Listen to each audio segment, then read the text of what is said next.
तो आज का जो हमारा शेयर रहने वाला है वो है HFCL लिमिटेड। शेयर में देखिए यहाँ पे तो 4.91% का आज हमें तेज़ी देखने को मिल रहा है। वही 5 दिन की बात करें तो यहाँ पे 1.54% का हमें गिरावट है, और एक महीने की बात करें तो 9% का गिरावट है। 6 मंथ की बात करें यहाँ पे तो 25% का हमें गिरावट देखने को मिल रहा है। और वही अगर एक साल की बात कर ले तो शेयर अप्रॉक्स 41.86% तक फिसल चुका है। शेयर अप्रॉक्स 118 14 के आस यस 116 के आसपास आ गया था।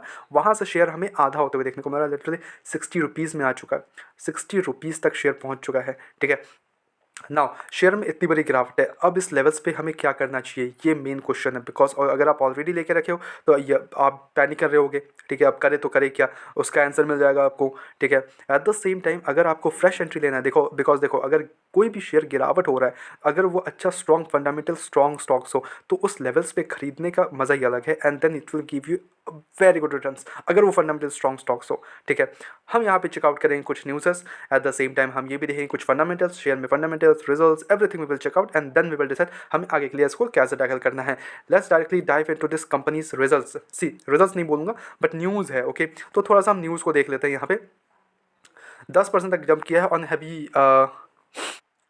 jumps 10% on heavy volumes even as a market mojo keeps strong sell call New York December 29 2025। Okay, यहाँ पे फुल्ली कॉल स्ट्रॉन्ग सेल का रेटिंग दिया हुआ है। ठीक है, थोड़ा सा हम उसको समझते हैं। Markets mojo maintained a strong sell rating seeding weakening financial matrix and high promoter shares pledging. Okay, तो यहाँ पे सेल रेटिंग है अभी भी। देखो अगर न्यूज़ बेसिस पे हम चलने लग जाए तब तो भाई अलग ही मार्केट रहने लग जाएगा, बट हम न्यूज़ बेसिस में नहीं चलेंगे, हम चलेंगे इसके फंडामेंटल्स। तो directly dive into this fundamentals, company के फंडामेंटल्स इस बार के कैसे हैं इस बार। ठीक है, वहाँ चलते हैं पहले। तो देखो कंपनी करती क्या है, डाइवर्स टेलीकॉम इंफ्रास्ट्रक्चर इनेबलर है with active interest in spanning telecom infrastructure development. Okay, system integration, manufacture and supply of high telecom equipment, optical fibre cables. तो अगर इसके बारे में आपको नहीं पता है देन आप अपना थोड़ा सा न्यूज़ इस पर चेकआउट कर लेना, बिकॉज अगर इसको मैं समझाने जाऊँगा then it will be long video and I don't want to be length these videos. Okay, यहाँ पे मार्केट कैप ओनली 9,000 करोड़ का मार्केट कैप है। ऐसा नहीं, ये कंपनी कोई बहुत ही बड़ी कंपनी है, बट जो स्टॉक का पी वो हाईली ओवर वैल्यूड है। इंडस्ट्री पी 17 के अराउंड है, हाईली ओवर वैल्यू 356 का पी चल रहा है, literally very overvalued share. Okay, company में जो डेप्ट है वो 1,580 करोड़ का है, विच मैप्स डेप्ट to equity to 0.38। Balance sheet जाके देखोगे तो कंपनी के पास यहाँ पे 3,987 करोड़ के रिजर्व्स है, बट बोरिंग्स में देखें तो 1,580 करोड़ हो गया है। तो यहाँ पे स्लाइड हमें क्या देखने को मिल रहा है, बोरिंग्स में हमें इंक्रीज देखने को मिल रहा है। तो यहाँ पे थोड़ा सा आपको नजर रखना पड़ेगा। ऑपरेटिंग मार्जिन सिंगल डिजिट में 8.94, प्रॉफिट गुड नेगेटिव है, पीजी रेशियो देखिए तो वो भी नेगेटिव है, पेट्रोल स्कोर 3 के आसपास है, तो ये खराब ही है ऑब्वियसली। ठीक है, जितना अच्छा हो 7-8 हो तो ज़्यादा अच्छा है। ओके, उससे मतलब 5 के आसपास हो तो थोड़ा सा okay, 3 is negative. Okay, quarter result checkout करते हैं because this is the important part है। सेल्स में देखें तो 1,094 करोड़ से गिर के 1,043 करोड़ हो गया है। वही ऑपरेटिंग प्रॉफिट 158 करोड़ से इंक्रीज हो गया 190 करोड़ हो गया है, बिकॉज इसका ऑपरेटिंग मार्जिन जो है कंपनी का वो 14% इंक्रीज हो गया 18% हो गया है। एक्सपेंसेस जो है वो भी रिड्यूस हो गए हैं, ग्रेट है। अब वही अगर नेट प्रॉफिट देख लें इसके तो 73 करोड़ से 72 करोड़ हो गया, तो 1 करोड़ का हमें गिरावट देखने को मिल रहा है।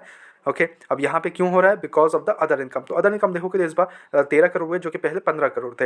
अब वही अगर अर्निंग पर शेयर 0.51 हो, पिछले ईयर में था, नाउ इट्स 0.47। तो क्या रिजल्ट खराब है, तो देखो results are not at all खराब, but at the same time आपको थोड़ा इसमें नजर रखना है।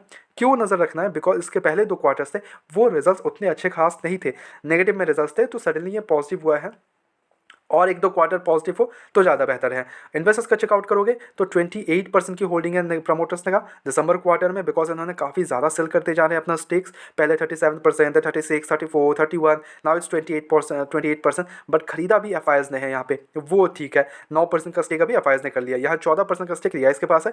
पब्लिक के पास एक बहुत बड़ा स्टेक है 47% का, पर अदर्स में देखें तो 0.03% का स्टेक है, और जो नंबर ऑफ शेयर होल्डर्स है वो 1,34,000 है। ओके, तो यहाँ पे हमें क्या देखने को मिल रहा है, पब्लिक का बहुत ज़्यादा वो इन्वेस्टिंग देखने को मिल रहा है। अब आई डोंट नो व्हाई यहाँ पे पब्लिक उतना ज़्यादा इंटरेस्टेड है, बिकॉज ऐसा नहीं कि results are very actually very great, ऐसा तो मेरे को ऐसा कुछ खास लगा नहीं। एक्चुअली प्रमोटर्स यहाँ पे सेल कर रहे हैं अपना माल, पब्लिक खरीदते जा रही है माल। 50% तक स्टेक कर लिया था, 48.89, नाउ इट्स रिड्यूस टू 47.515।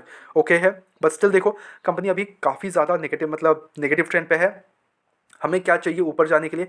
अभी अगर देखें तो हमें अच्छा रिजल्ट चाहिए, हमें दिसंबर क्वार्टर का अच्छे रिजल्ट्स अगर आ जाते हैं कंपनी के, देन हमें थोड़ा सा हमें फिर से एक रिवर्सल देखने को मिल सकता है, बट वहाँ पे भी हमें श्योरिटी नहीं मिलेगा, बिकॉज यहाँ पे 2 क्वार्टर हमें कंटिन्यूसली हमें नेगेटिव देखने को मिला था। Now we want a positive result actually 2 quarter तक। एंड यहाँ पे मैं नोटिस करवाना चाहूँगा स्टॉक का पी वेरी ओवर वैल्यूड है, बहुत ही ज़्यादा ओवर वैल्यूड है। तो यहाँ पे what I would suggest here कि अगर आप किसी और कंपनी को चूज़ करो जहाँ पे under the PEs and all हो, बिकॉज सेक्टर बहुत सारे हैं, you can go to on to that as well. ठीक है, ऐसा नहीं कि यही खाली कंपनी है, आपको बहुत सारी कंपनीज मिल जाएंगी, तो वहाँ भी आप चेकआउट कर सकते हो, आपके पास ऑप्शंस है।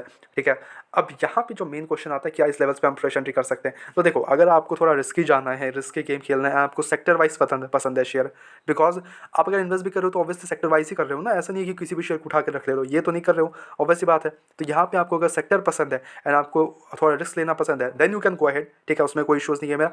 एट द सेम टाइम अगर आप ऑलरेडी इन्वेस्टेड हो शेयर में ऊपरी लेवल पे 100 या फिर उस लेवल्स पे खरीद के रखा है, then you are in great loss. ठीक है, तो बेच के इस लेवल से कोई फ़ायदा है नहीं।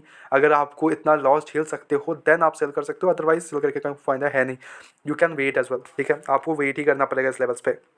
Let's wait for the result, उस हिसाब से हम टैकल कर सकते हैं। ओके, बट अभी कोई नया एंट्रीज, नया एवरेज आउट करने का कोई भी यहाँ पे सजेशंस नहीं बनते हैं। ठीक है, बट यहाँ पे मेरी तरफ से हालांकि कोई भी बाय एंड सेल बिल्कुल भी नहीं होती सजेशन, तो please take it as a suggestion. अपने एजुकेशन पर्पस के तौर पे वीडियो को लो, go ahead do your own research as well and then make the investments. Blindly किसी पे विश्वास करके इन्वेस्टमेंट्स ना करें। ऐसा रेगुलर अपडेट्स के लिए चैनल को सब्सक्राइब करो, वीडियो को लाइक करो। मिलते हैं नेक्स्ट वीडियोस में।